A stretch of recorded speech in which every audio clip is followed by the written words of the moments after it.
রাউজানত খতমে কুরআন, দোয়া মাহফিল, খবর জিয়ারত, পুষ্প অর্পণ, স্মরণ সভা, চাটগাইয়া মেজবান সহ নানান আয়োজনের মধ্য দিয়ে রাউজান গহিরা কলেজ ছাত্রদলের সাবেক সভাপতি জুয়েল চৌধুরীর মা জাহানারা বেগমের প্রথম মৃত্যুবার্ষিকী পালন করাই। দিনব্যাপী রাউজান গহিরা বক্স আলী চৌধুরী বাড়ির বিএনপি কেন্দ্রীয় নেতা ও রাউজানের সাবেক সংসদ সদস্য গিয়াসউদ্দিন কাদের চৌধুরীর পরিকল্পনায় ও রাউজান গহিরা কলেজ ছাত্রদলের সাবেক সভাপতি জুয়েল চৌধুরীর ব্যবস্থাপনায় এই কর্মসূচির আয়োজন করায়।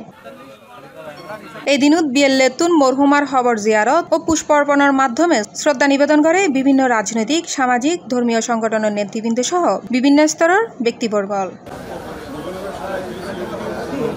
এই উপলক্ষে এদিনও তাজুন্নেতুন আয়োজন করা হয় ঐতিহ্যবাহী চাটগাইয়া মেজবান। এন্ডে রাজনীতিবিদ, শিক্ষাবিদ, সাংবাদিক, সমাজ হিতৈষী, ছাত্র সমাজ সহ এলাকার বিভিন্ন স্তরের প্রায় 7,000 মানুষ অংশ লয়। রাউজান গহিরা কলেজ ছাত্রদলের সাবেক সভাপতি জুয়েল চৌধুরী তার মার প্রথম মৃত্যুবার্ষিকী আগত মেহমানগুলোর প্রতি ধন্যবাদ এবং পরামর্শমূলক নানান সহযোগিতার লাই বিএনপির কেন্দ্রীয় সাবেক ভাইস চেয়ারম্যান ও রাউজানের সাবেক সংসদ সদস্য গিয়াসউদ্দিন কাদের চৌধুরীর প্রতি কৃতজ্ঞতা চিত্রে ধন্যবাদ জানাই। সি+ টিভি, চট্টগ্রাম।